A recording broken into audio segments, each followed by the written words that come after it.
Oh, yeah.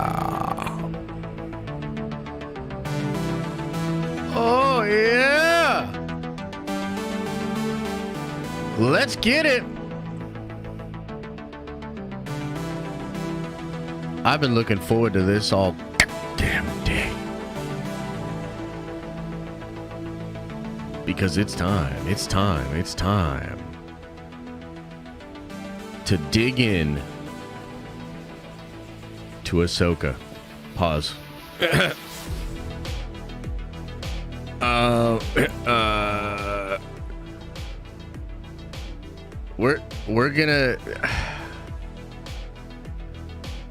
We're gonna go balls deep. Pause.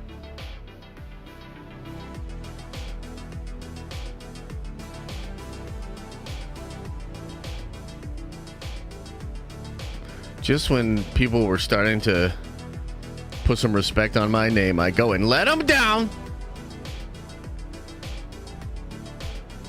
Sorry. What's up, everybody? Hope you guys are doing well. We've got a lot to get into tonight. We're going to talk about Ahsoka, episode 8, the entirety of season 1, impact it will have on the fandom, etc., etc. SFC Pruitt 101. That's a mouthful, but welcome to the Nerd Vengers. You are a Nerd Venger now, my friend.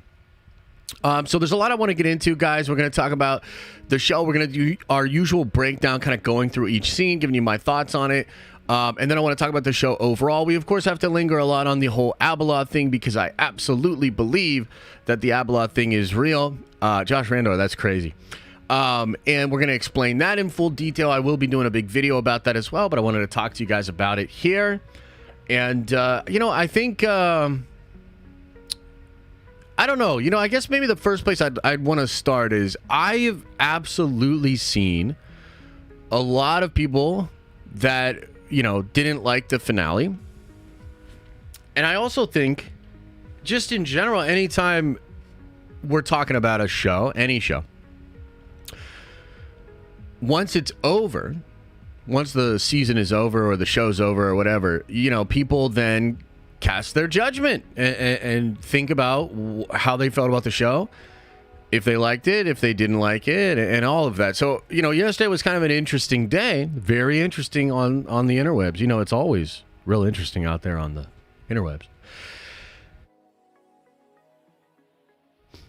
People love it. A lot of people hate it. I have no idea how well it performed. It definitely trended into today, and I think there's a lot of people talking about various things. It'll be interesting to see how the numbers shake out when it's all said and done. And so I guess I'm just kind of wondering how you guys are feeling about it. Because, to me, and I kind of put this in the video that I did earlier, right? To me, I love the episode, but I can absolutely understand where people would not love it and where people would be kind of like let down by the season a little bit. I can absolutely see that because the best episode in the series is episode 6, and that stretch of episodes 4, 5, and 6 are fantastic, like really, really good. Episode 7 is a really weird one, and even the finale, it's a little bit weird. You know what I mean? Like, it's a little bit weird. It didn't quite nail the landing for me, And I think my honest take of this show and of what I just think about, just in general, like where Star Wars is at right now. Like, this show to me is like, even though it's flawed, even though it's not maybe technically better than the second season of Mando, maybe even the first season of Mando, I love it so much, and I love the things that it does right, I think are so important that, like, I'm down.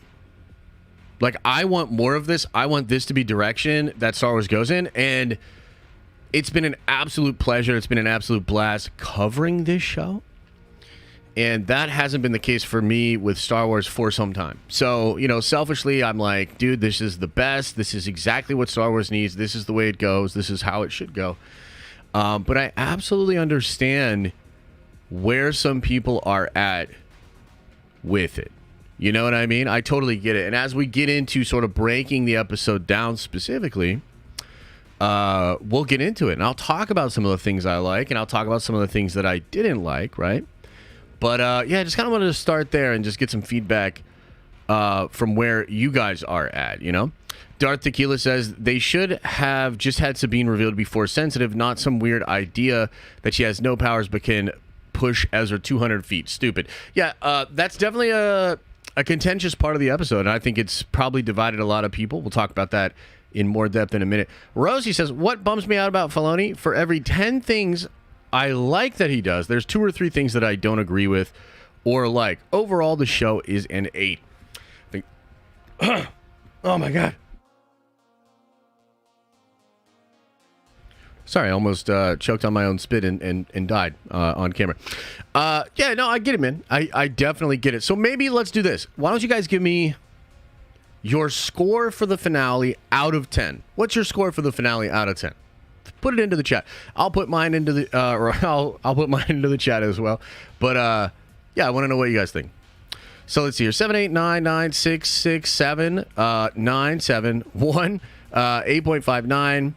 7, 7, 2, 4, 6, 7, 7s. Yeah, a lot of like 7s, 8s, some 6s, some 9s. I don't really see a lot of 10s. And my thing is like, if you're Dave Filoni, if you're Lucasfilm, I think it's worth taking that into consideration. You know what I mean? Like, I made this point last night on the stream, but so a lot of people will say or try to just defend every writer to the death and say like, you know, like let them cook, or this is the story they want to tell, etc., etc. But the problem with that, and get ready because you're going to be like, you don't like story. No, it's not that I don't like story. It's that it's commercial art. You know what I mean? It's commercial art. And the point I made last night was the Invincible comic, when that thing was running, Kirkman was going to save the big twist with Homelander. Or no, what's his frickin' name? The Homelander in Invincible. Blanking on his name. They were gonna save that twist. Omni-Man, thank you. They were gonna save that twist for issue 30. For issue 30, okay? So that's what the writer would have done. But a different writer kind of came in and said, dude, don't do that. Just put it into the next issue. And so I think they end up putting it in like issue 7 or something. So it happens like rather quick in the story. And now it's this big iconic thing. Like, oh my goodness, like everything's crazy. Invincible's crazy. And it really like set the book off, right? So my point is, even though I really respect Dave Filoni, they need to be like, bro, reel it in a little bit, you know, and pace this thing a little bit better, because the ending, I think, was a little bit too like non-committal to everything. It's the end of a chapter. It's not even the end. Like it doesn't feel like there's resolution. It is the end of the show, and it doesn't feel like there's resolution. So that's kind of an issue. And I think you need to have just a better paced kind of a thing. And, you know, look, I totally love the ambition that Dave has as a writer, but I think at some level, if you're going to do some of the things that you want to do, you need to make sure that you have like the production, the time, and the team to be able to properly accomplish them. Because even that final fight with all of them in the Night Troopers, it's like not good enough, man. Like I like the episode, I like the show, I'm super hype on it, but that's not good enough. Like, you know what I mean? Like, it's really cool. It flies on the wings of its own ambition, but it's sloppy. The choreography's sloppy. The editing's sloppy. It's not good enough. So, like, in a perfect world here, though, and this is another, like, allegory that I threw into my video earlier. There's this great manga called Berserk. You know, maybe you guys have heard of this thing. It's like crazy popular. Character guts, big old sword, really cool, iconic, right? So if you like hear about Berserk and you're like, dude, Berserk, like everybody's talking about Berserk, holy shit, like Berserk. You go read the first several chapters of Berserk. It is not great. I'm going to be honest with you. It's not great. And there's a lot of stuff that, like, as you read through the Berserk manga, like, it gets tighter and tighter, and he gets better and better, and it just becomes what Berserk is now. But, like, it doesn't start that way, right? And honestly, I would argue even Invincible's like that. Like, when you read the early issues of Invincible, and it's like, okay. But then it, like, really hits its stride. So with Ahsoka, despite these flaws and despite me being like, yo, no, that saber fighting needs to be better, I see the genius of Dave on display. It's just not like tightened up enough, but I totally see it and I love it and I dig it.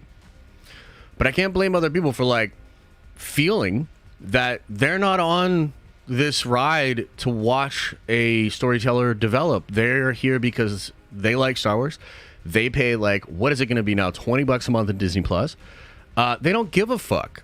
They just want good content. I would argue this is good content, but I would also tell you it should have been better. Okay? So that's kind of like where I'm at. And it's interesting because, like, I feel really, like, at peace with it because I think the messaging was clear enough from the fandom to make Lucasfilm understand and to go in this direction. And to be honest with you, they don't really have like a lot of other options or directions to go into. So like, I feel like Ahsoka season 2 is going to be even better. You know, this is almost like that first video game that you love the concept, you love the idea, like Xenoverse, right? Where like, yo, they got it, but also you're in the back of your head, you're like, bro, I can't wait for the next one. The system's a little tighter, the graphics are better. I can't wait for Xenoverse 2. You know what I mean? Like that's kind of the feeling that I have when it comes to Ahsoka. But by and large, pretty happy, man. Like pretty happy as a fan, pretty excited, pretty satisfied, I think is the word. Now let's do this. God damn it. And let's go through this episode. Break it down. The good, the bad, the ugly. So this is like the first main shot. And you know why Dave put this shot in here, guys? You know why? I think Dave was making a statement with this shot. That's a great one, Bleeze. Halo's another one. Like, and Halo 1 was super dope, but it's the same idea. It's like, dude, the second one so much better. So many of the big greatest shows ever, you see a lot of the first season was the weakest. True.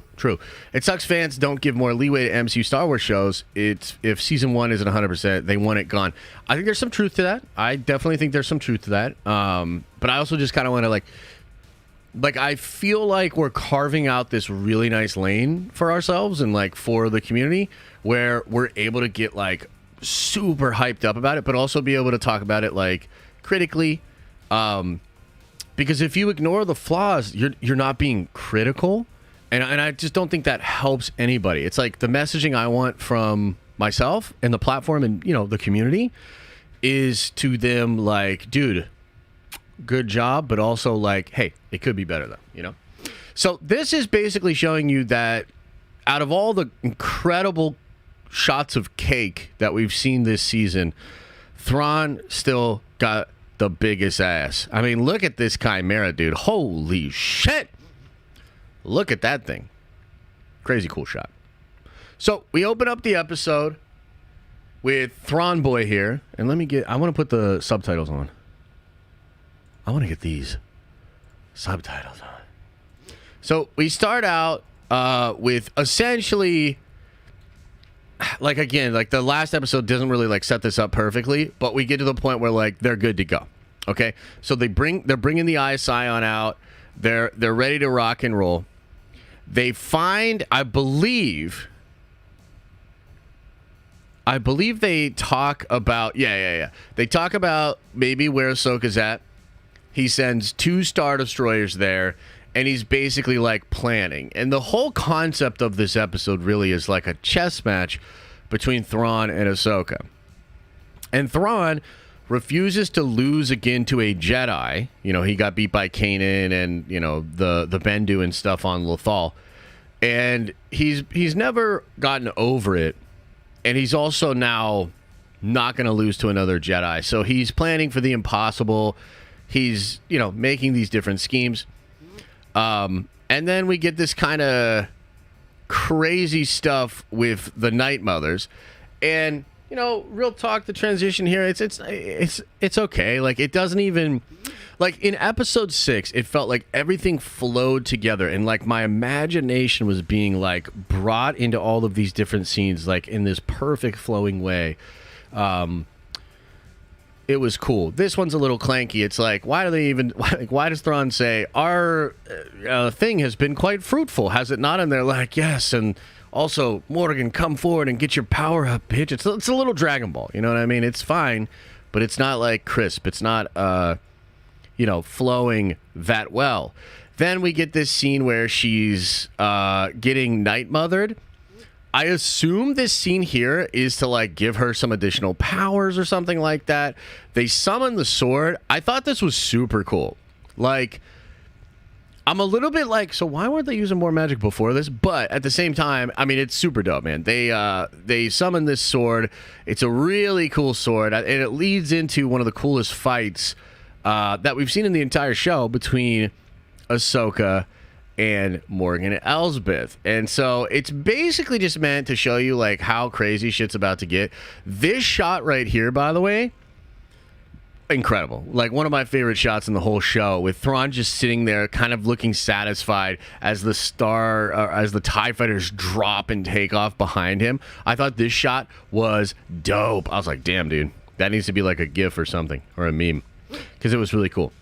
Then we cut into this sequence here, and look, this is incredible character stuff, and I really do think that Iman Esfandi has done an incredible job portraying the character of Ezra. Like, it just feels so Ezra, and even this little scene with like him and Hugh Wong arguing, you know, being disorganized, and then the mention of Caleb and all of this stuff. This was a really cool scene, man. Musical cues hit, works for me. As a big fan of the character, feels like a really, really good Star Wars moment, you know? And I know some people were thinking Ezra wasn't going to have a lightsaber. Oh, yes, Huge Wang, sorry. Some people didn't think Ezra was going to have a lightsaber, and it's cool that he actually gets this, like, other piece that was a copy of Kanan's saber.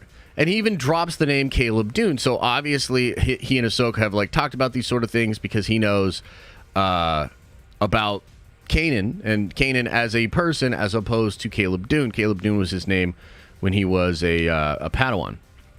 So this part's kind of interesting. Huge Wang mentions to Ezra that Ahsoka was worried about training Sabine because she felt like maybe she was becoming a Jedi for the wrong reasons after what happened on Mandalore. So after Mandalore gets glassed, she starts training with Ahsoka, but maybe for the wrong reasons. That's kind of crazy, and I think it's going to lead into some really interesting stuff. And we're going to talk more about Sabine. She is from House Vizsla, as people have pointed out, and Tar Vizsla, thousands and thousands of years ago, was the first Mandalorian to become Force sensitive. So there's this thing that's maybe happening here that they're playing with when it comes to the Sabine character. So it's interesting that Sabine has this anger, this hate in her heart. And it's also interesting that she may have felt the presence of Abeloth towards the end of the episode. But we're going to talk more about that in a second. So, cool scene. Cuts into a scene with Sabine and Ahsoka. I felt like this scene was good. You know, it's that same thing that they've been teasing all show of, like, you know, focus, use your mind, train your body. Like, she's just, again, being the master to the apprentice. And look, I get it. Maybe you like it, maybe you don't. But that's what's going on. And I thought it was a cool scene. And then we get the TIE fighters coming in. And I like this sequence, and it's one of those situations where maybe it's like, don't think about it too much, like seriously, because it's like a little convenient that they find the ship's just chilling there, doesn't have its shields on at all, and the TIE fighters come in and are able to disable the ship, but really the ship is further disabled by Sabine. It's fine. Like, it's not something I'm going to sit here and like super criticize, but it ties into a bigger problem with Thrawn, and that's that Thrawn doesn't, like, I didn't get sold Thrawn as this strategic genius. It just didn't come across, and this plan that's kind of coming together through convenience doesn't do enough for me. You know what I mean? So it needs to be better, and again, hopefully it will be, and maybe we've got some other stuff coming with Thrawn. So then they're, you know, kind of stranded. This part was really cool. So he gets this readout, and they show the map of like how far away she is, and Thrawn's basically like, it would be almost impossible, so we better plan for this right away. Okay. So I liked that. I was like, that's pretty cool. I do like that. They have these guys that have volunteered, and it's interesting because there's this really subtle thing going on here where Morgan believes in Thrawn. These people believe in Thrawn, and one of the things that's in the Thrawn novels is that Thrawn, as opposed to many military officers, was actually beloved by his crew. I'm not going to say he was kind to his crew, because that's not really it, but he didn't treat them, he treated them with respect. And he was able, like, basically he built up a good rapport with his crew, which is very different than a lot of Imperial officers, which just relied on discipline and things of that nature. They really believe in him. But Thrawn is sitting here saying, like, it is for the Empire. And he said, for the security of our galaxy, right? Let's see. The security of our galaxy. And, you know, does that tie into a greater threat? Possibly. Would kind of make sense. I mean, Thrawn's motivations to keep the Empire around in the past were connected to being able to fight against the Grisk. So it wouldn't surprise me at all if that's what's going on there. It's a really interesting kind of subtle thing. You know, the Empire itself is kind of an interesting thing to contemplate, because it does function and run on the belief that people have in it. If people don't believe in it, if they're not committed to the cause, the Empire doesn't work.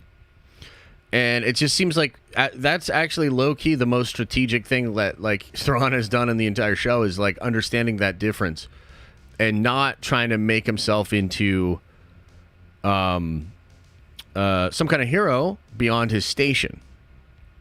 You know what I mean? Pretty crazy stuff. So then we get them riding up on the wolves. I thought this shot was so cool, man.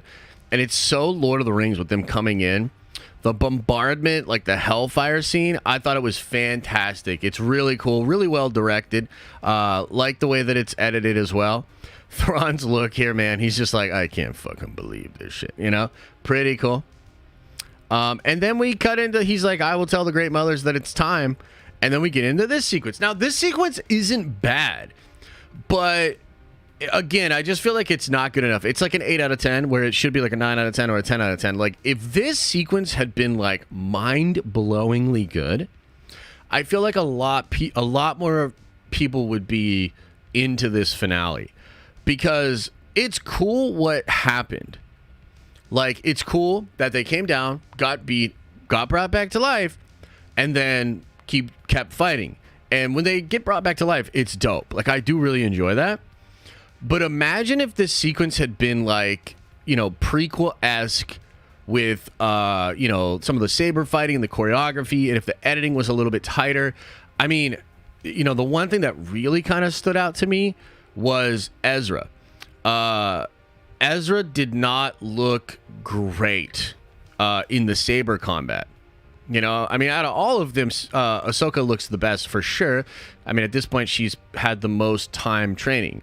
Rosario, 100%. She's been in more shows, done more training for that. And, I don't know exactly what the solution is, but Ezra looked a little rusty. Now, they kind of make fun of that a little bit later on with, like, Sabine saying, like, what's your excuse and everything like that. But, again, I do wish it was just a little bit tighter. You know what I mean? That end shot, though, was pretty cool. Like, the way they did that end shot where she, like, takes out that one guard. It was pretty cool. So then they're walking away, and then they get brought back. I love this. I thought the musical cues were on point. The movement from the actors was on point. The zombie shit was cool. Like, it really was cool. And as I said yesterday, it's funny that stormtroopers are more efficient when they're zombies. That just shows you how bad the stormtroopers are. Like, how are they more efficient as zombies? This training needs to get overhauled. This is not good. You know what I mean? So it was wild. I liked it. I want to get the toys. I'll be honest. I thought it was dope. I really liked, too, how they came through the door. Because at first I was like, really? That's it? They're just going to shut the door on them? Okay, so then Thrawn here talks Morgan into holding them off. And he also leaves 2 death troopers, which I thought was kind of cool.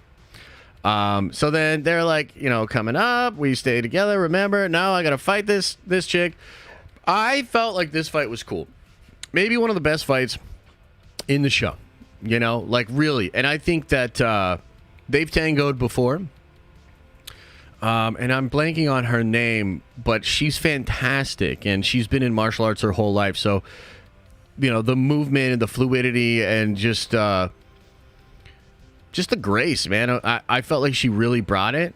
She's fantastic and probably elevates the fight because of her prowess. You know what I mean? Makes it look better. Probably makes Rosario look better, too. This whole sequence was dope, man. I love the Death Troopers. And this is kind of cool because the Death Troopers originally come from a zombie story. So it's like kind of a little meta where you've got zombie Death Troopers, which does come from that OG story. I believe it was a novel where all these stormtroopers become zombies because of some plague thing that happens on a ship or something like that. So you've got like actual zombie Death Troopers, man, and they were formidable. And I was super pumped that they were as formidable as they were because I like the Death Troopers. I think they're cool. I think they're hella cool. And then we get to the moment that divided the internet. The moment that shook Twitter. Sabine using the Force. Hey, what do you think, guys? I didn't like it, says Daniel. I don't think there's a single scene where Ezra shines in terms of combat. Yeah, that kind of stuff needs work. The performance was like, wow, I was blown away, but the combat needs a little work. Camo Sap says, this was the best. I love the Sabine character. I am simp for Sabine. Cool, man. Happy for you. So this is like a really interesting one. This is a really interesting one because on the one hand, do I like Sabine using the Force? Face value? No. Don't like it. On the other hand, as opposed to the character of Rey, oh yeah, we're going there. Sabine has trained a lot on screen, and she has implied training off screen. She also trained with Kanan in Rebels. So, like, on the one hand, do I like it? Nah.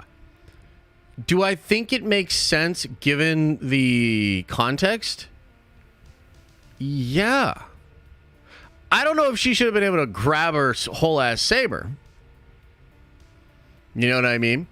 But given the context, I think it tracks. You know what I mean? It could just end up being a decision that we don't like. Maybe.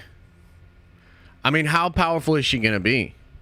You know what I mean? Like, that's another question. Is like, how powerful is she going to be? Because I think she could be going dark side.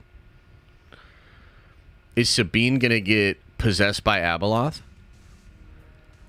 That would be pretty crazy. What would Ezra do? Would Ezra be able to kill an Abeloth possessed Sabine?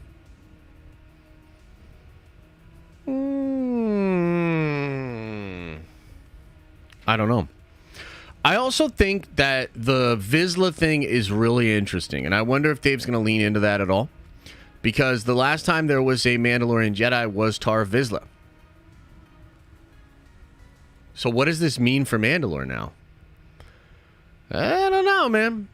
We'll have to see how it all kind of ties together. But regardless, she does it. You know, it's very much in the vein of like Luke Skywalker with the Wampa.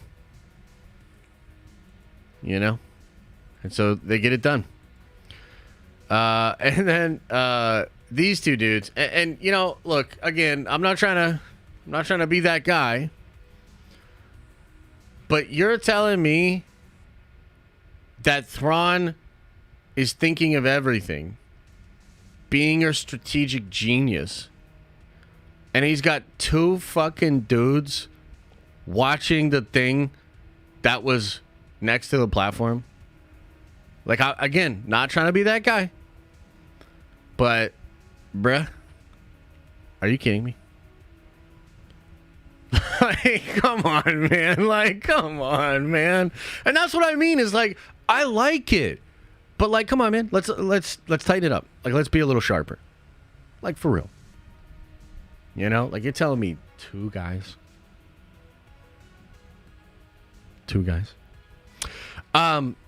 So, then you get the force pushy thing, you know? Which, I mean, despite how you feel about it, I did think it was cool the way they edited it, and like you thought he was going to fall. I think I even said, as we were watching it, I was like, aim for the bushes, because it just reminded me of the other guys with Sam Jackson and The Rock. Y'all ever seen that? Where they jump off the roof and literally die like in the first. It's so funny, dude. It's so good. But yeah, so then he gets there. You know what I mean? And handles the two troopers that the strategic genius Thrawn had there. And then we get back into this stuff. This action's cool, man. Ahsoka's doing good, getting beat up. And then Sabine comes in for the win. You know, and they have a cool little fight. Ahsoka handles her. The mothers are like, she gone. He's trying to bombard everything.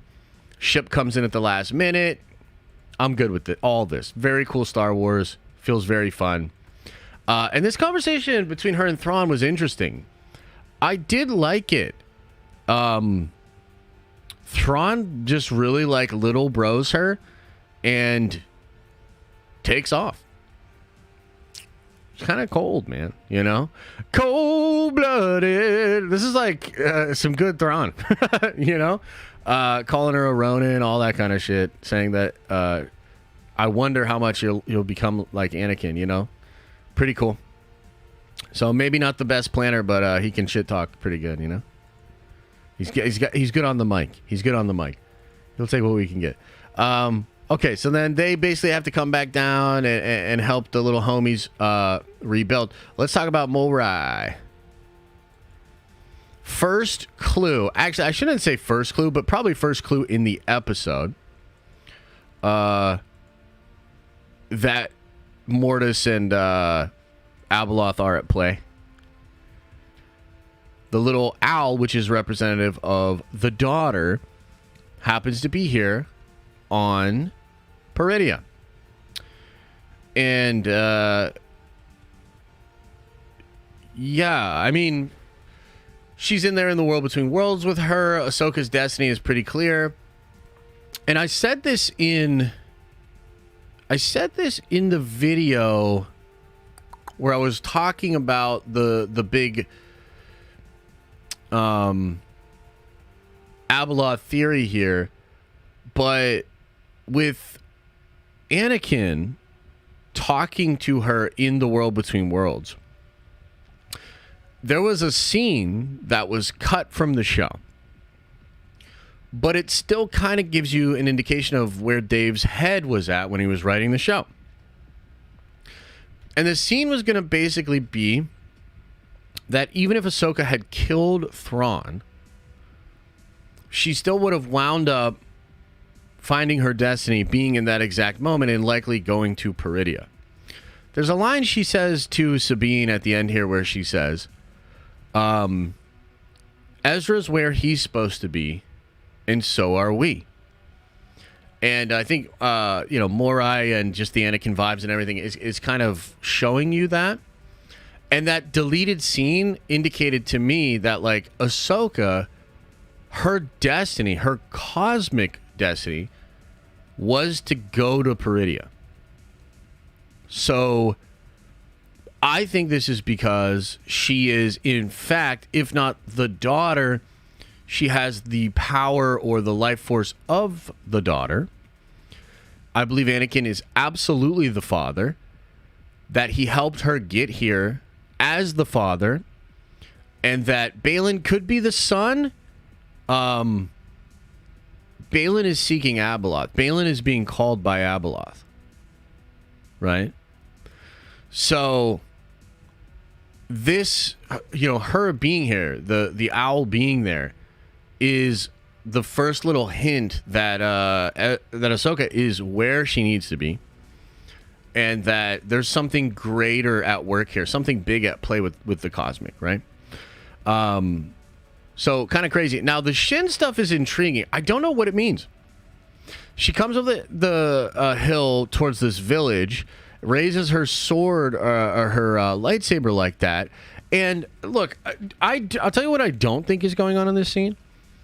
I don't think she's like, I'm going to kill you all. I don't think she's riding in the village to chop them up.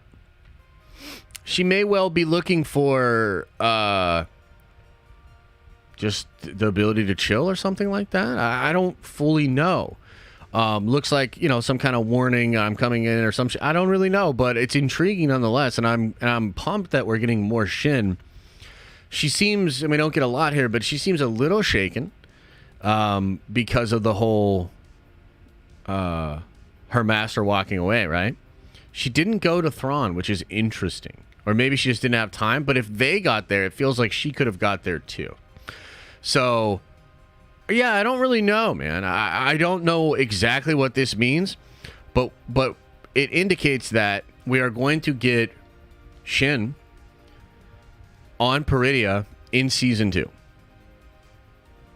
You know what I mean? So that's pretty cool. Okay, so then we get to this craziness here with the Mortis gods and with Baylan, okay? So Baylan is standing on this massive statue that's built into this mountain of the Mortis gods, of the father, of the son, and of the daughter. The daughter's over here, but, something has happened, and, oh, God damn it. Something has happened, and the daughter statue has been destroyed. Wonder what that's about. Okay? And right here in this shot, we see this, like, glowing golden thing at the top of this temple, or, pyramid structure here. And I think it's important to realize that Baylan is not being called by the gods of Mortis. At least that's not the way I interpret it. Because he's there. He's there with the statues. And by the way, those gods are all dead. So why would they be calling to him? It doesn't really make sense. I guess they could be alive. But we've seen Anakin. And Anakin's helping out Ahsoka, who's maybe the sister. So it just feels like, why wouldn't they then, you're telling me Anakin's calling to Baylan to go over there, and the father is pointing. You can see in his hand right here, he is pointing at whatever that golden thing is on the top of that temple. Okay? So, what is this? What is going on here? What is this place? What's the deal? I'll kind of unpack the theory that I've had for a while and talk about why this particular scene actually enforces the theory, okay? So, in the old lore of the Mortis gods, they were known as the Ones, okay? And, they're not necessarily celestials, but they're these, like, cosmic beings, these cosmic entities that exist on this planet, and they're just chilling. You know what I mean? Like, they're just chilling, keeping the force in balance as you do. And they had a female servant that is known as the Mother, and she was just this human that was a caregiver, and she had this ability to kind of keep them in harmony. Okay? So they really liked her, especially the son and the daughter. They really liked her. But she was mortal. And so she started to age. They did not, because they are immortal, the Ones kind of beings. And as the mother was aging, the son and the daughter were, at least this is the way that I remember it, they were arguing with the father about allowing the mother to drink from the fountain of power and swim in the pool of knowledge. There were these cosmic level things on this place where the Mortis gods were at, which granted power and knowledge. And the father was like, oh, hell nah, kids. We can't be giving your mom this crazy cosmic stuff. You don't understand. It's not going to go a good way. And the son and the daughter were like, screw you, Dad. Like, we like Mom, and we want to keep Mom around, and she's got to be immortal like us. And basically, like, while they're arguing about this, Abeloth just goes and chugs that fucking fountain and dives head on into that pool. And she becomes completely warped by the dark side. And she becomes like a dark side god. But she's so powerful and corrupting, so out of balance, that the father takes his children and leaves the planet that they were all on. And they go to then Mortis. And this is the place where we meet them in the Clone Wars. And unless I'm mistaken, the Legacy, Shadow Legacy, I forget, Legacy of the Shadow, I forget what books they were. These are Legends books where, like, Jason and Luke and even, I think, Ben Skywalker are, like, they go through, like, this space-time vortex thing and, like, see Abeloth. It's, like, really, really crazy. Fate of the Jedi, right. Lot of crazy stuff that happens in those stories, but those stories present the Mortis arc of Clone Wars as canon, unless I'm mistaken. That's they treat it all like it was one thing that was happening. So what I think is going on here is that this is the place where Abeloth was, and she's probably either like enshrined or imprisoned on this planet. Yeah, it left their homeworld uninhabitable, right? Yeah, because there was like bogs and the plants would eat people, and I think the rivers were like of blood and stuff like that, right? So it was a bad time. But Abeloth becomes like imprisoned there, and I think, like, I don't know if it's like in the pool or in the fountain. I really don't know. But I think, generally speaking, that's what's going on, okay? So one of the other reasons that I think this is Baylan came to Peridia because of fairy tales he was told at the Jedi Temple. He actually mentions Peridia before Morgan does. When Morgan says a new galaxy, he says Peridia. He knew about it already. And you kind of like get your first clues in episode 2 how much he knows about this shit and what his actual goals are. And then in episode 6, he's like taken aback when he finally gets to Peridia, and he's like, yo, like, and he's like shocked, and he's talking about the thing that stirs there and all these different things. So what fairy tale told to younglings at the Jedi Temple could have impressioned a young Baylan and also been, quote unquote, the beginning, right? Because he says, I seek the beginning. And he talks a lot about like the inevitability of it all, of the light side and the dark side and the light side and the dark side and that never-ending fight and the Empire and Thrawn being fleeting power. And he's seeking power beyond all of that. And he wants to break the cycle. So it's like, how do those motivations and a belief in an old fairy tale play together? Like, how does it come together? Well, I think the tale of the Mortis gods could be something like the tale of Adam and Eve, right? Perhaps more in a fantasy way. Maybe they talk about it more like as a fairy tale to the younglings. But I think what it's basically, it's similar to Adam and Eve in the sense that seeking knowledge that you aren't supposed to have, like, causes pain and suffering.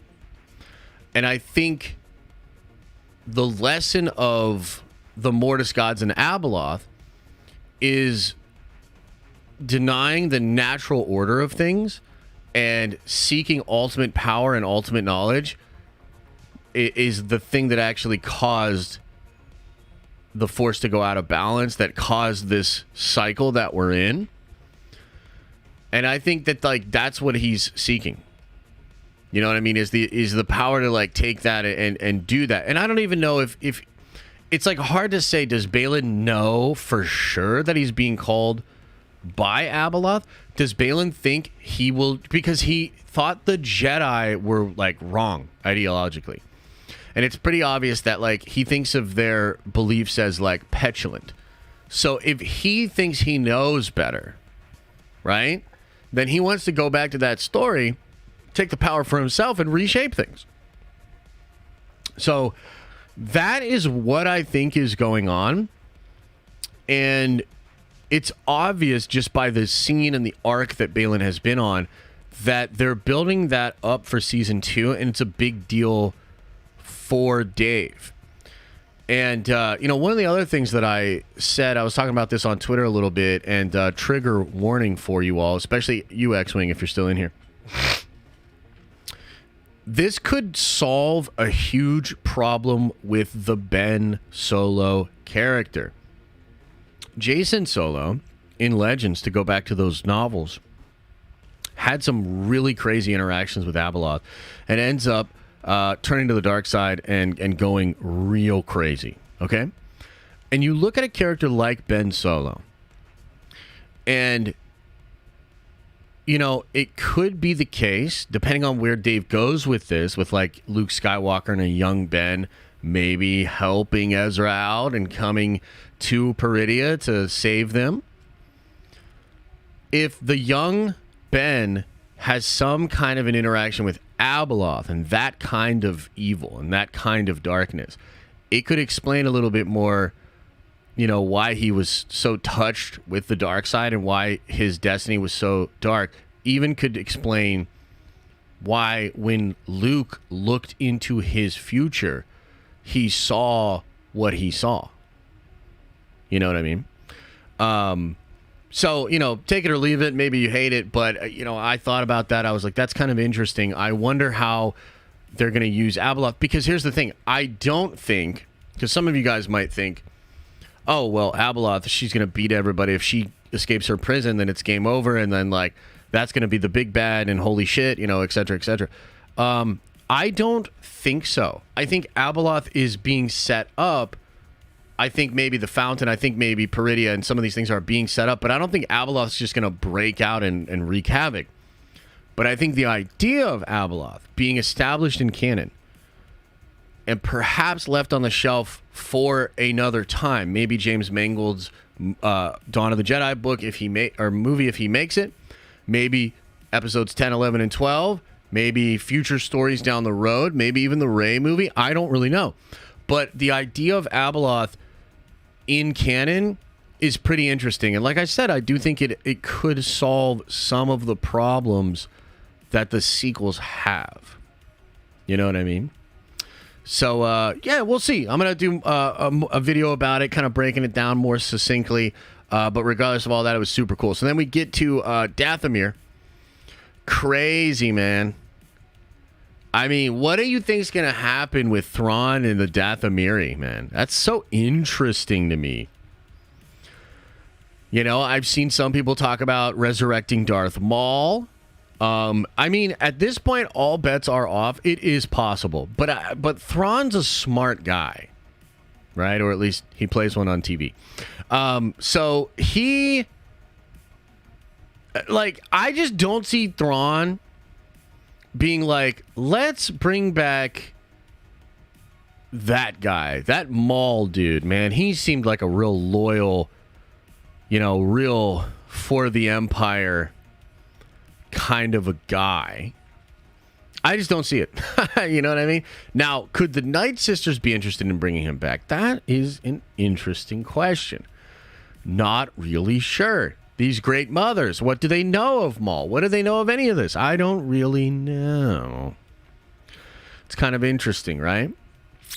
Also, how the hell is the Republic going to beat Thrawn right now? Like, it just doesn't feel like it's possible even. He's got all this crazy magic.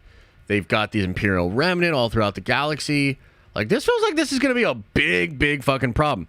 It's also a little bit unbelievable that a problem like this would occur and they'd still demilitarize the New Republic. Because one of the things in canon, and like maybe Dave will just ignore all this shit and maybe we're better off for it. But in the canon, Leia is not in the Republic anymore at the time of the sequels because they demilitarized. They don't even have a military. They don't have that. That's why the First Order is able to like mess them up. Leia's people are like kind of rebels. You know what I mean? So it's like super hard to believe that like Thrawn with literal witches is gonna come in and wreak havoc on the galaxy, but the Republic's gonna beat him and then be like, it's chill, let's demilitarize. You know? So I just don't know how that's I don't know how that's gonna work. We'll see. And then, of course, there's the question of WTF is this? What's in the box? What's in the box? What's in the box? Probably dead Night Sisters? Probably? I don't know. Interesting. I like Dathomir. I'm into all of that. Oh, and you know, some people were wondering, like, how did this happen with Ezra? Well, I do just want to point out that in the very, like, this ship, you can see it. How do I get into this stuff here? I don't know if these shots. It's in this shot. It's like right to the right here. You see it? There it is, right there. Let me move this so you guys can see it better. Oh, geez. No. Stop playing it. I'm going to get copy struck.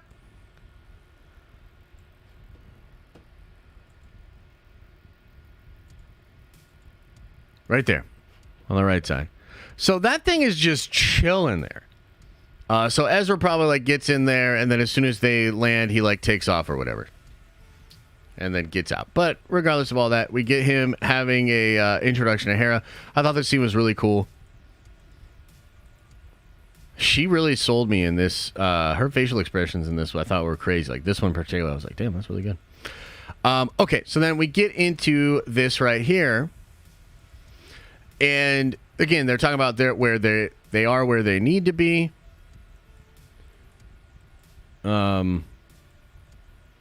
And so are we. Yeah. So this happens after she sees the Morai, right? So she kind of at this point, I think, knows a little bit what's going on.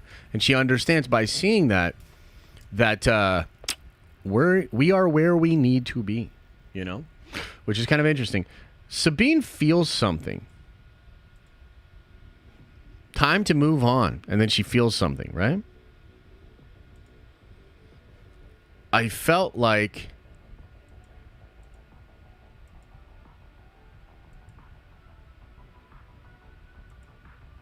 what does she feel? She's pretty shocked by it. And then she just decides it's nothing. Nothing. Just shadows in the starlight. And this could be nothing. But they did call Abeloth the Mother of Stars. I think they've called her the Great Shadow. So, maybe nothing. But, yeah, it feels like this is another hint at Abeloth to me. Okay?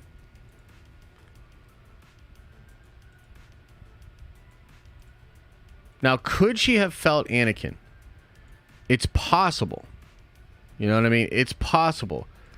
Because we have Ahsoka looking out. She smiles. Maybe she sees Anakin. And then she walks away, right? So it absolutely could have been Anakin, and Anakin's just watching them. Now, what's interesting about this is, like, this is Anakin. Seems a little bit older. Not in his Revenge of the Sith garb. More in line with how we see him at the end of Return of the Jedi. And I think, like, to me, when you combine Morai, you combine the Mortis gods, and then you have Anakin here, and the last shot of the entire show is just Anakin, like, watching over his apprentice. It really does feel like they're hinting that he is the father, or at the very least that something really crazy cosmic is going down here. I don't know how you guys feel about this, but I would be down. That's the name of a book in the High Republic that just came out. And are there any hints in that High Republic book about Abeloth or anything like that? Let me know, chat. Because that's another thing about this that's wild. In the High Republic stuff, because I've not read any of it, but I remember when the first trailer came out, there's pictures of Jedi that have the mouth thing that look like Abeloth. And I was always like, dude, are they doing Abeloth in the High Republic? Like, that's crazy. So I don't know what that is. But, yeah, it's pretty crazy. So, I'm kind of down for more Anakin in Season 2. What do you guys think? Nah? Yeah? No? Yeah? Is there a low Republic? Absolutely, bro. There's a low-key Republic, too. The zombie had the Abeloth mouth. Is that true? Mouth stuff. Yeah, here, let me try to find it. Let me just try to find it.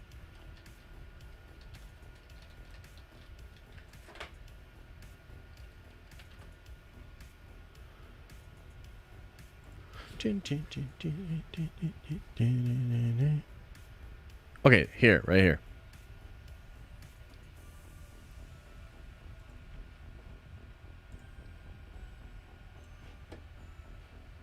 Oh, this is a different browser.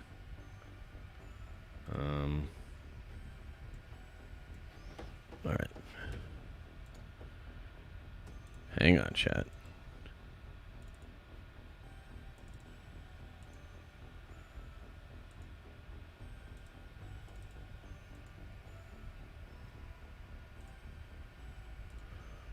This image right here, and it's not a good version of it.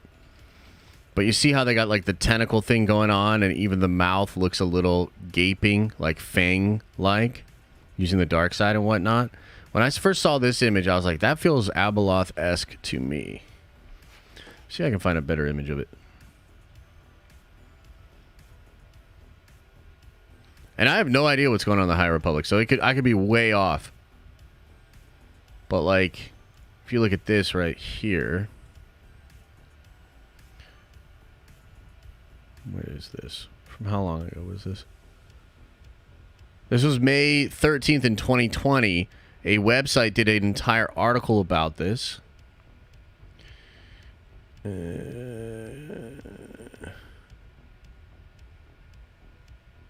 Yeah.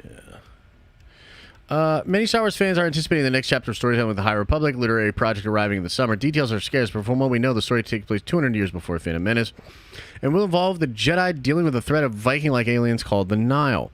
There will be no Sith and presumably no, since there would be majorly contradict the canon, but the plot synopsis mentions a disaster that pulls ships out of hyperspace. That's another clue, because Abeloth would pull ships out of hyperspace. Pretty wild. Bringer of Chaos.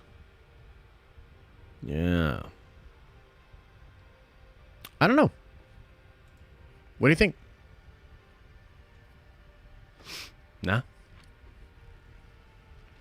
Yes? Nah? I mean, I feel very strongly that that's what they're doing. But it is just a theory till we know more. Till we know more. You guys want to randomly see a new, a crazy page from Unity?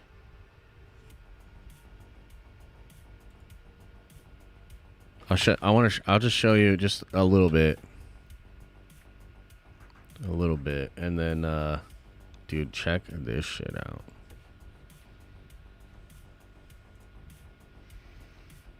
I don't want to spoil anything. I don't want to go too hard on this, but like, look at this layout, man. It's incredible. I can't wait. Unity. Okay. Anyway. Yeah, so that's kind of where the season leaves off. So overall, man, I felt like the finale, you know, not the strongest episode, not even the strongest finale, but I like where it's going. I can't really complain because I like the way it's going. And look, they're setting up crazy stuff. So like Ezra, New Republic, Mandalore, the possibility of Ezra going to the Mandalorians, getting their help, maybe getting Luke Skywalker's help, trying to get back to Peridia while also trying to stop Thrawn. It's really interesting. I don't know how it's all going to shake out, but I'm excited. So you're probably looking at like Mando 4, Ahsoka Season 2, telling some more of that story, and ultimately then setting up Thrawn as the big bad in the movie. Although Dave could literally set up Abeloth as the villain and take the movie to Peridia, which would be nuts, but I don't really think so. You know, it's funny, though. There was rumors that Dave's movie was going to be called Heir to the Empire. And another pretty good scooper said that that's not actually what it's called. So what if it is really about, like, Abeloth and the Force and stuff like that? That would be bananas. But, yeah, so I like where it's going. It seems like we're getting somewhere, and I expect Ahsoka Episode 2 to be even better. Like I said, the season itself, shaky. You know, cool stuff going on, but a little bit shaky. So, yeah, that's where we're at.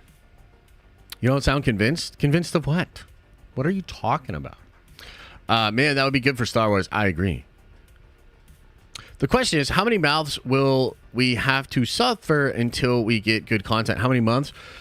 Hard to say. I mean, I think you're going to get your Bad Batch Season 3 early next year, maybe, you know, maybe later, depending. I think Acolyte's probably coming in the middle of next year. And Acolyte's apparently really good. I know there's a lot of controversy surrounding some of the things that people have said and, you know, Headland and all that, right? And I hear you. But at the end of the day, if the content's dope, I don't really care. I'm just going to be like, yeah, it looks like they're weirdos, but they made some good shit, you know? So if it's dope, I'm in. And apparently it is dope. I've even heard they're probably going to do a second season of Acolyte, so buckle up.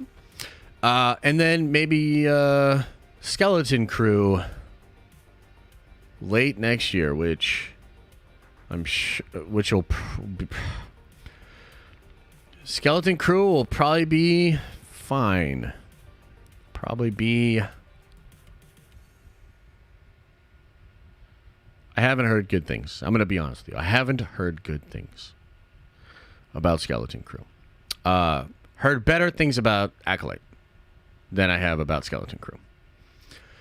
So, yeah, where does this leave us? I'm not really sure. Again, we're going to have to wait to see how the final numbers shake out. We'll see how the fandom kind of reacts in these next couple of days.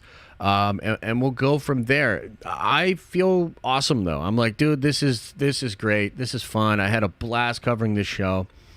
You know, not perfect by any means, but damn, some damn fine Star Wars and And as a fan, maybe the first time I've actually been engaged with the franchise in a long time. Book of Boba Fett, Kenobi, and Andor. That's a trifecta that really broke me. I know some of you guys like Andor. It's all good. But those shows almost broke me. And to get this show, and Mando 3, to be honest with you, Mando 3 is like, wow. Wow. Wow. I don't know what happened there. But this was a breath of fresh air. My fandom was reinvigorated. I want to buy toys. I want to buy sabers. I want to make theory videos. I'm into it, man. So I just want to say thank you to Dave Filoni. Shout out to everybody involved. And we've got some more videos to make about Ahsoka because some of this stuff is so damn cool and we got to talk about it. So, yeah. Let's get it. Powder, welcome to the Nerd Vengers. You are a Nerd Venger now. Okay, guys, let's get into the Q's and the A's. Let's talk member chats, super chats, and all that sort of stuff. And then we'll hang in the chat as well. Yo, random question for y'all. And did we get this at... Yeah, I think he was the first one. Random question for y'all. And I know it's a Star Wars stream. But is anybody else a little concerned about the lack of hype for Loki Season 2? Anybody? Like, are any of my Marvel fans in here? Yo, where's my Marvel peeps at? When does it come out? Tomorrow. Tomorrow night. Lack of hype. I haven't seen any hype. The video I did on the reviews performed horribly. Now, here's the thing. That could be a little bit of like the algorithm, because I've been like, we're just crushing on Star Wars videos. So it could be like Star Wars fans weren't feeling the Loki video or whatever. But like, I'll be honest with y'all. The hype is disturbingly low.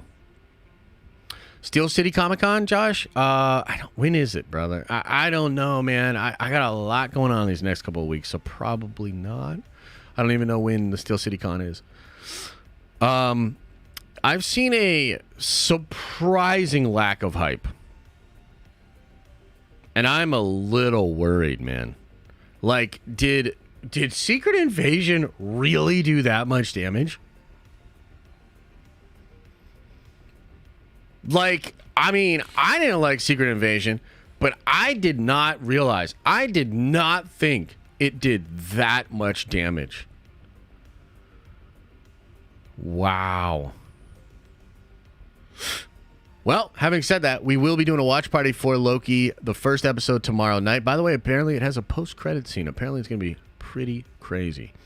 So we're going to give it the old college try and see if we can get some views, and maybe the first episode will pop and everybody will like it, and we'll be off to the races. We'll see. So we're going to do that tomorrow. Okay, SFC thanks for being a Nerd Venger. Josh Randor says, I got leaks for episode 9. Oh my. Do Rey and Kylo kiss? That's all I want to know. Darth Tequila says, they should have Sabine revealed to be force sensitive. Not some weird idea that she has no powers but can force push Ezra 200 feet. I will say, it was a lot. You know, this wasn't like any like, oh, move the cup or oh, shake kind of thing. She was like, oh, I'm grabbing sabers. I'm pushing Ezra. Let's go. So, you know, I hear you. Mariana says, force-sensitive Sabine over force-sensitive Rey all day, any day. Yeah, I would have to agree. It's a really weird thing, though, because it's like, if you take the side of saying it should only be Jedi, then you technically shouldn't have as much of a problem with Rey being as powerful as she is. But if you don't like Rey being as powerful as she is, simply because she's a Jedi and you demand training, then I don't see how you can be upset with Sabine gaining those powers. Because she, like, actually trained. It's like, it's weird. Dave kind of put us in a box, you know? Chillin says, Sabine isn't Rey 2.0. Sabine had training. I now agree that Abeloth is coming. My man, I also think we get the son first. I'll have a detailed vid soon. Nerd Vengeance for life. Take my money. I appreciate you, brother. Man, guys, it feels like my old brain is not working very well today. Why do I feel like it's like this engine is stalling? We need to change the oil in the old brain, man. Renee says, I don't like Force-sensitive Sabine because Kanan would have known, especially when he trained her in lightsaber combat. Yeah, I mean, that's fair. I do think she was just blocked, though. I think he said she has some potential, but she's so stubborn or something like that, right? But I hear you. Trev says, everything you are saying about commercial art is why Sam Jackson needs to come back as Mace in the Joris role. Needs to repair his image after Secret Invasion. I mean, you're not necessarily wrong there. That would be wild. Because, damn, dude, he made out with a lizard. You know what I mean? Fanjector says, oh, yes, no, we went over this, brother. And I agree with you. You gotta, a lot of great shows don't necessarily have great first seasons. And I agree with that point. But also, times have changed. You know, the expectations of audiences are a little bit different. Riley says, in my opinion, if sabers still cut through limbs, those zombie troopers aren't a threat. Yeah, you probably could have just cut their legs off.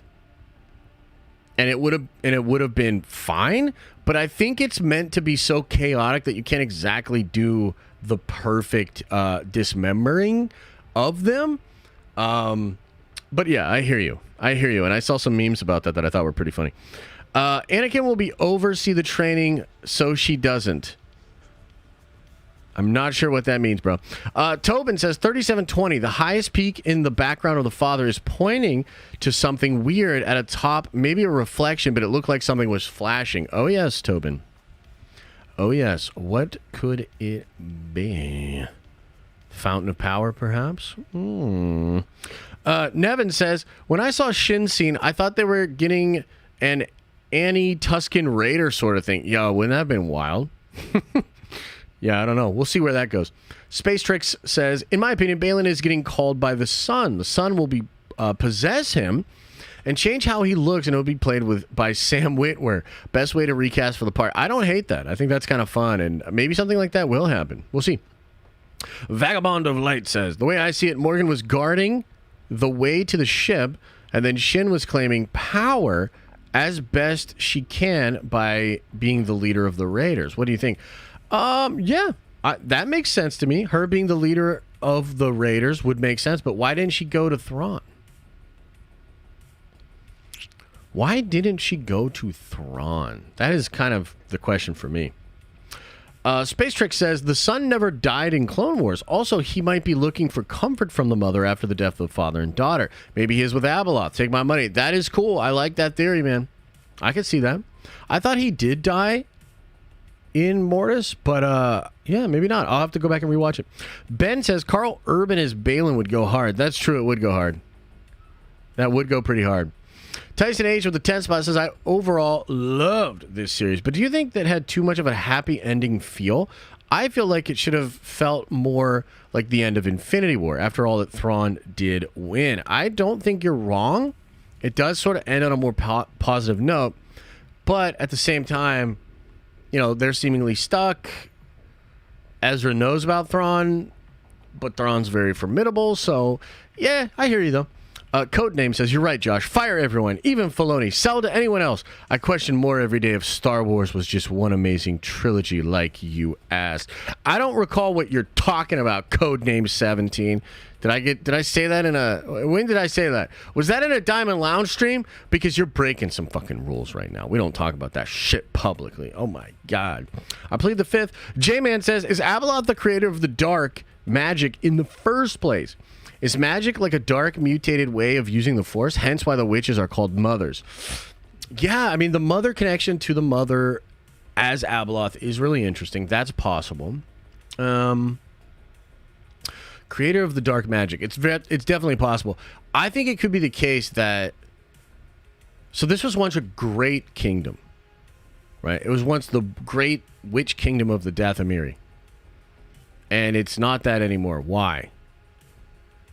Was it Kujit and the roaming Zepho? Possibly. Was it the imprisoned mother, Abeloth, that corrupted the planet and gave rise to the powers that the witches had? Possibly. So, yeah, I don't know. It's but I like where your head's at. I think the same thing, man. I think that's probably where it's going. Dan the Man says, Morgan pays you in Outlaws to deliver Maul's corpse from Tatooine to Dathomir for a proper burial. That way Maul can be revived with Savage and Ventress. I mean, I love the creativity there, bro. I don't know that that's the way they're going to go, man. Meet Norma says, the show wasn't perfect, but it wasn't poopy. Please excuse my language. We had a saber, space fights, lore, story progression to a point, and cakes. 8 out of 10. I agree with you, man. For the cakes alone, it should be an 8 out of 10. Yeah, I'm liking it. I hear my dogs whining out there. I'm sorry if you guys hear it too. I'm gonna try to get. Oh god, now they're barking. Punk ass dogs. Punk ass dogs.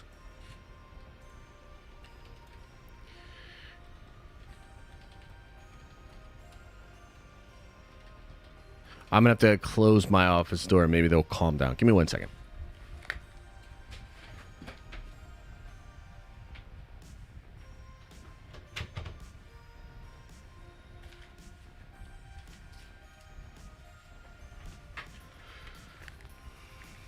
These punk-ass dogs, man. Okay.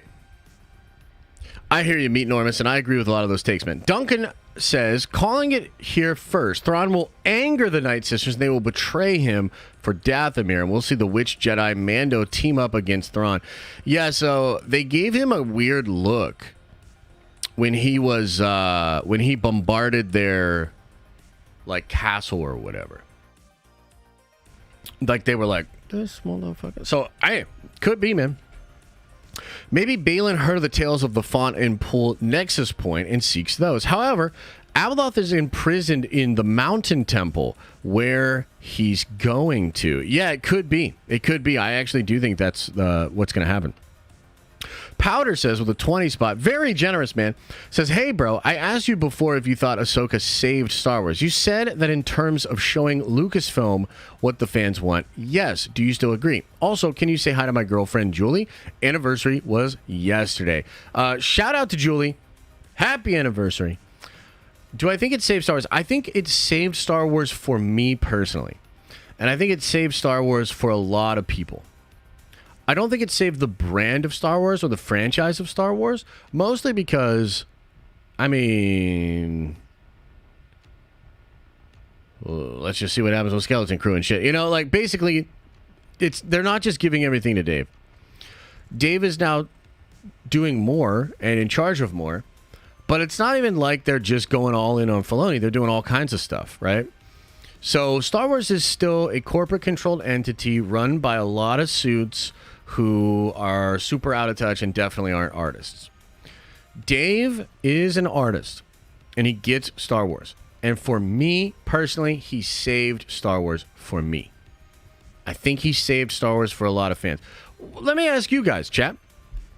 Did Dave Filoni save Star Wars for you personally? Is there anybody else that feels the way that I do? Because I think you guys know, after all of those shows, and even after Mando Season 3, I was like, you know? And for me, it's like, But this show saved it for me. This show showed me why I love the franchise. Reminded me. So, there's some people that say yes. It seems like there's a lot of people in chat that say yes. A lot of people saying no. I think that's your answer. I think that is exactly the answer. For some, a saved Star Wars. For others, a continued war against Disney. For us,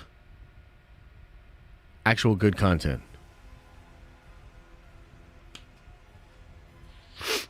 And thanks for becoming a Nerdventure. C-City says, I'd rather see the Night Sisters revive Grievous instead of Maul. Ooh, I like that. He directly killed Talzin as a cyborg with magic could be scary foe in live action. That actually would be pretty sweet. Just for the visuals, I'm in.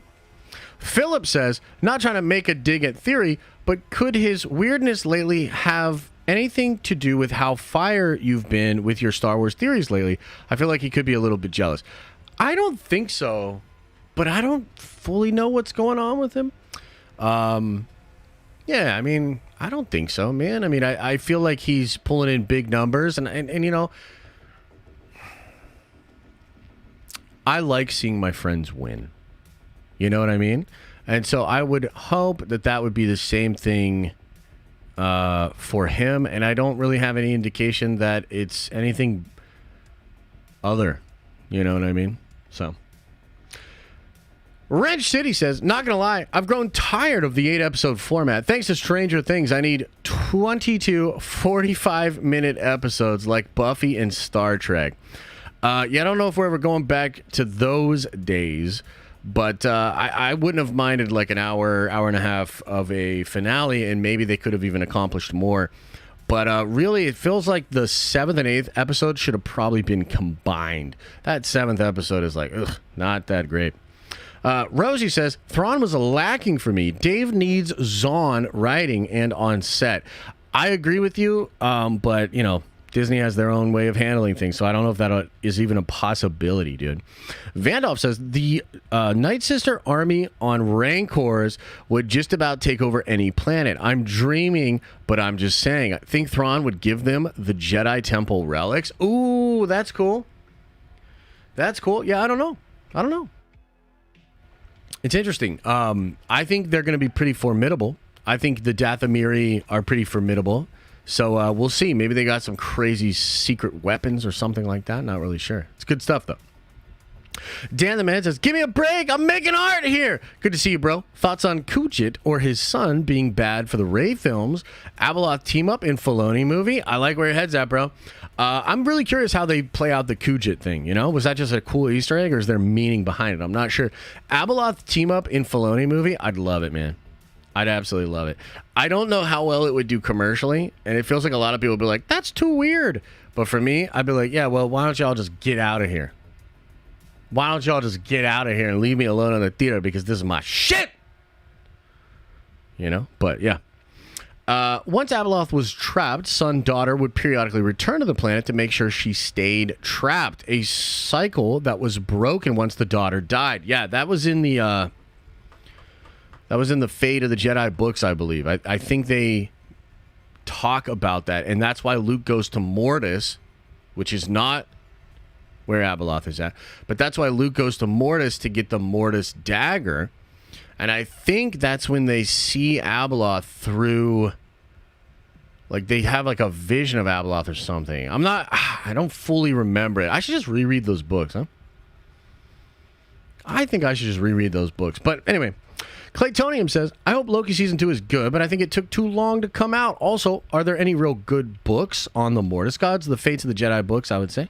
But yeah, no, it is interesting, man. Maybe they did take too long with Loki. We'll see. Chandler says, are you going to play Star Wars Outlaws? Yeah, probably give it a whirl. Looks kind of fun. We'll have to see. Everyone's wrong. You need midichlorians to do stuff, says Darth Tequila. I mean, I like your name. I like the art on your profile. I just don't like you bringing up midichlorians. I saw Theory getting... Wait, what? I saw Theory recently gotten mad because chat keeps telling him you actually study and theorize your vids. Meanwhile, he doesn't really research, and he got mad. Oh, really? Well, look, let me just tell you this. It's pretty easy to get mad at chat. You know, you guys are really good at pissing content creators off. And I get it, okay? I got banned in Dr. Disrespect's chat. And it sucks because I'm a huge fan. And I think he saw I was saying, like, Doc, just click the heads. And I was just being a smartass, just like you motherfuckers. I was just being a smartass in chat and trying to trigger him. And so I got banned. So, like, you know, you say he got all mad at chat. I say, yeah, well, that's because y'all are ridiculous. So, and look, I know how you guys can be. You'll go in there, you'll poke the bear, you try to get, like, think about it. So chat's saying all that kind of stuff. What do you think chat's trying to do? Do you think they're trying to have a good time? Or you think you guys are trying to trigger him, get him to say some shit so then that you can go from freaking mommy to daddy and come into my chat and say that he did this and said that and he got all mad? You think Serpico don't see? You think I don't know what's going on? So, yeah, streamer gets mad at chat. Tell me something fucking new. Shit. Toxic says, was conflicted yesterday after watching it, but after thinking about it, I'm very, very excited for the future of the Filoniverse. Also hyped for Loki. Hell yeah, Toxic. You're invited to the meetup again. I got you. 2 drink tickets, free food. I got you, Toxic. So, you know, I wasn't going to hold it against you before, but I'll see you there. Ben says, with a 10 spot, very generous. Do you think Filoni plans on repairing the sequels in any way with this new universe? Love the channel. Yeah, but probably not in the way you're looking for. I mean, I shouldn't judge. I don't know, you know, where you're at with all this, Ben, but a lot of people want him to retcon it. He's not going to do that. Will he try to fix it? I think so. I think he's already doing some of that. But a lot of y'all are just going to be like, don't care, doesn't matter. Sequels aren't real.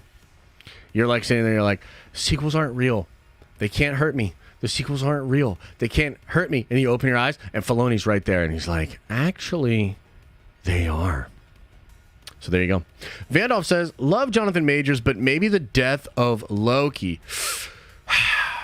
We'll have to judge it for ourselves. A lot of people don't love what Majors did with the Victor Timely character. It's weird, man. He's such a good actor, but maybe he just went too far. You know, and it's just, a lot of people are saying it's too goofy and not cool.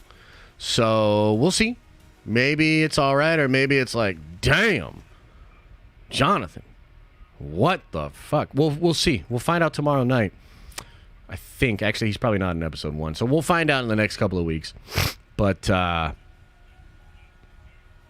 wouldn't that be crazy? I mean, talk about timing, though, because he turned in this performance a long time ago, right? So imagine turning in a controversial performance right at a time when Marvel's really trying to figure out what to do with your ass because of outside stuff. Like, think about the timing with that. Everyday Star Wars says, I feels like they cut scenes from the last 2 episodes. I feels that same way, Everyday Star Wars, but, you know, you never really know. Maybe it's for the better. Maybe some of it was good and we missed out. I don't really know. Is it toasty, Josh? It is a little toasty in here, bro. Jonathan Majors going full Jim Carrey, a la Batman Forever. I mean, we're going to find out together. I'm not sure, bro.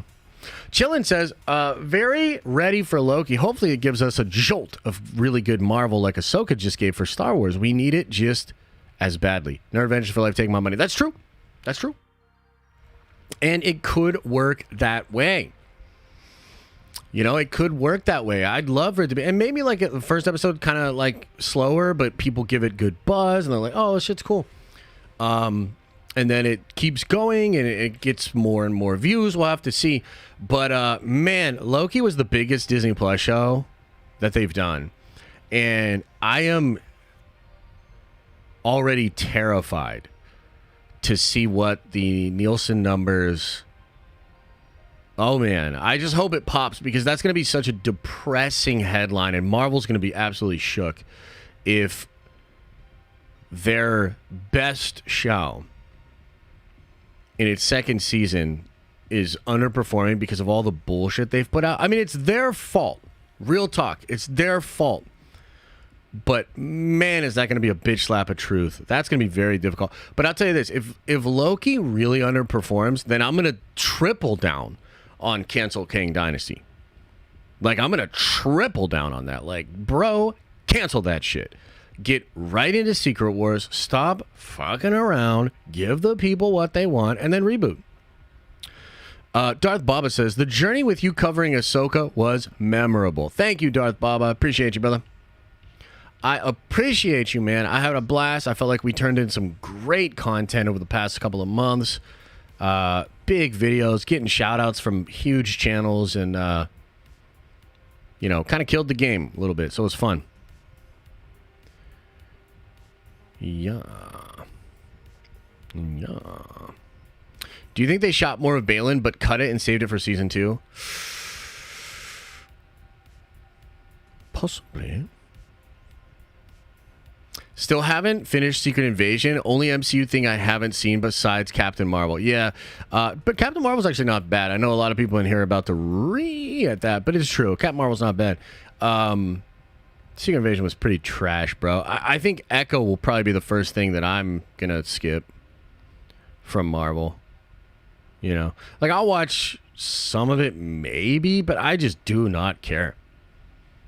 You know? So.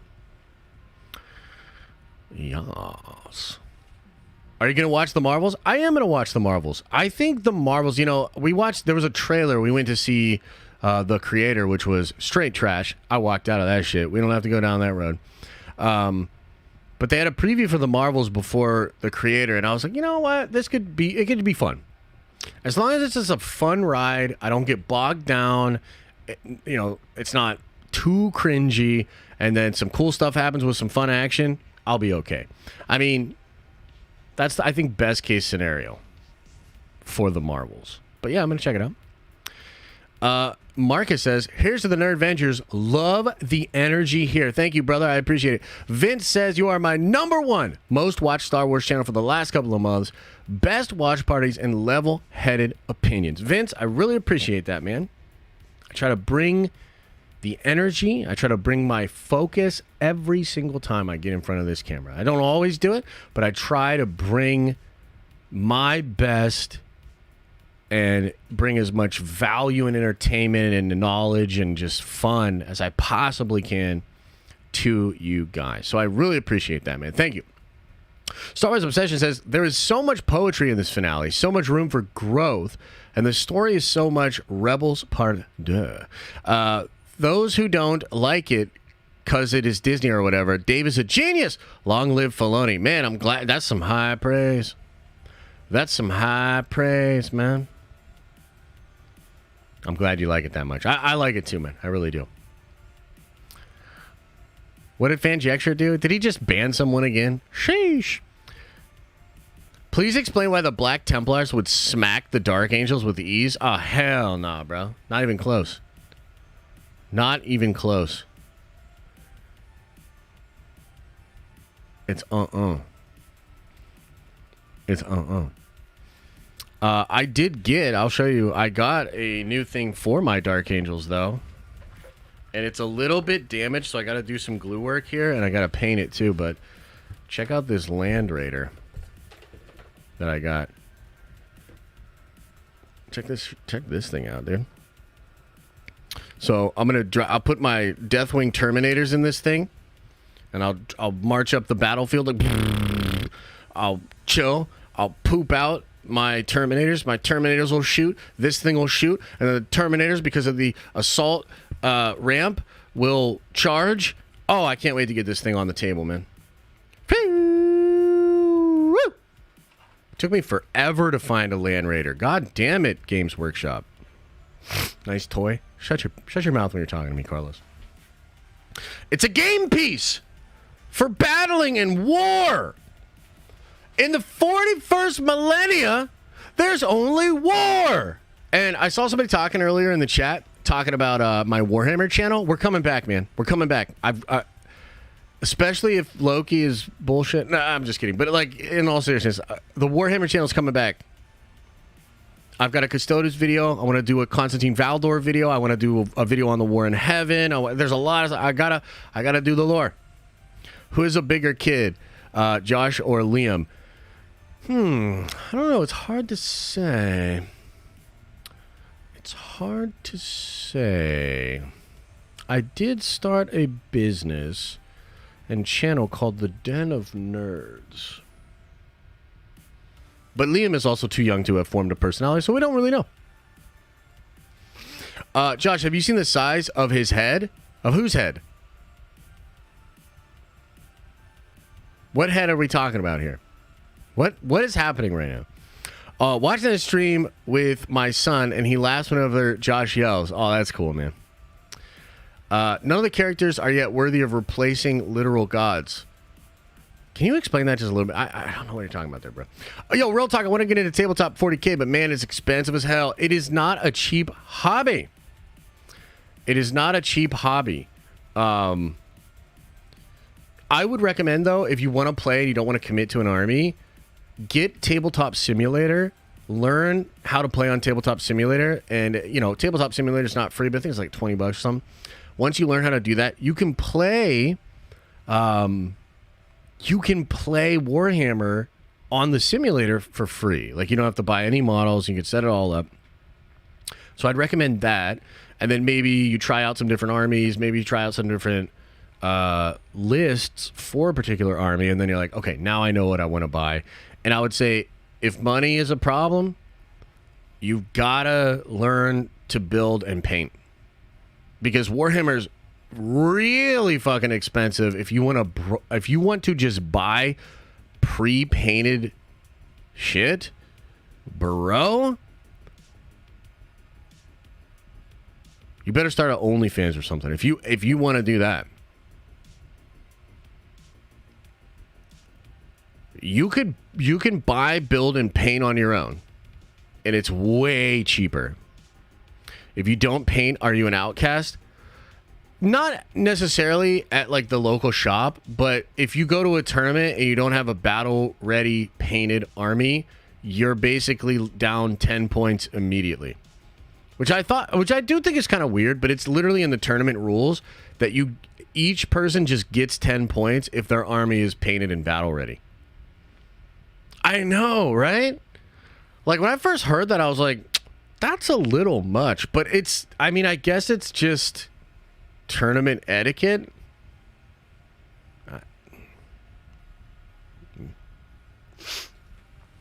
What's the vibe on 3D printed models? Is it taboo or what? I mean, it kind of depends on the play group. But at the upper levels, for sure. Like a sanctioned Games Workshop tournament or whatever, like they're not going to let that shit fly.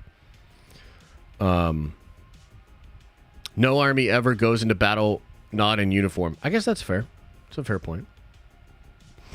But it's so weird, man, because like, so I run, my main army is Custodes, and I love Custodes. I love the lore. I love the models. It's so cool.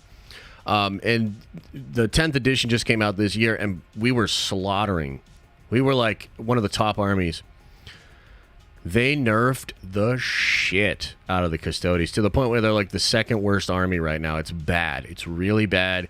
The Reddit's in disarray. People are throwing their models out. People are selling shit cheap. People are furious. But ironically, the other army I started building, my Dark Angels, are like now kind of really good in meta. So when I was building my Dark Angels, I was literally building them as a more casual army because I was just kicking my friends' asses with the Custodes, and I was like, you know, I should probably build something else so we can have variety and also something a little less meta. Now it's completely flipped. Now my Dark Angels are meta as hell, and the Custodes are like, they're just. I don't want to go into the details, but it's just very difficult. I've won games with the Custodes post nerf. But you got to play your ass off now. You used to be able to just like march up and stat check people. Not anymore. It's not great. Rosie says, if you could only chance one thing and one thing only about Ahsoka, what would it be? Oh, change. If I could change one thing, lightsaber combat, much tighter. Much better lightsaber combat. That's what I would have changed, yeah. Yeah, Dawn, I agree with you, except for in principle, I agree. But meta, and at the top of the game, in the meta, like, here's the thing. Could you beat one of the top armies that's playing like a ridiculous meta list, which usually spams something that's... Like, usually, and this is true of most strategy games... At the very top, you have armies that are spamming something that's kind of broken or using the rules in a way in which they weren't intended. So if your army just is a fair army, or like if you've ever played Magic the Gathering, or I can't really think of like another strategy game to kind of like explain it, but like if you have a fair like army deck or whatever, right? And you're playing somebody that's literally playing something that's like literally unfair, I mean, good luck. They have ban lists. They don't so much have ban lists as they have balancing adjustments. So like, and actually I like the way GW does this, but they have like a couple times a year, maybe even up to 3 or 4 times a year, they'll adjust the points of the models and change some rules accordingly, like retcon some of the rules. So like what happened was Dark Angels and most of the Space Marine chapters were basically very shitty and not making a lot of noise. So their points got cut for a lot of things. So you can field way bigger armies. And they didn't get nerfed because they were doing so shitty. But the Custodes got nerfed like crazy. So they got point increase and all sorts of things, right? So all of a sudden, Space Marines, especially Dark Angels in particular, are now like, wow, you can field this, you can field this, you can field all of this, you know? So yeah, I don't know if that makes sense. Change something story-wise in Ahsoka. Sorry. I would say Thrawn's plan. I think Thrawn's plan should have been just better, more impressive. I don't know what that looks like exactly, but yeah, better plan. Do you think Cavill's Warhammer series will be any good? Odds? I mean, I'm hoping it still happens. I've been told it's in production hell. And we'll see. I gotta be honest with you. I think the odds of the Henry Cavill thing happening are low. I think GW is going to move forward regardless. They might do something like with an Eisenhorn show. I know they've got some animated stuff they're working on. So Warhammer content is coming, but like Warhammer. So here's the thing. Amazon and Games Workshop giving the keys to the kingdom to Cavill and his partner to completely create a Warhammer cinematic universe. I haven't seen any real indication that that's actually going to happen. I think it was a PR thing, and I think Cavill was right to do it, and it was cool that that buzz got made. But, like, I don't even really believe that that's going to happen. You know what I mean? So,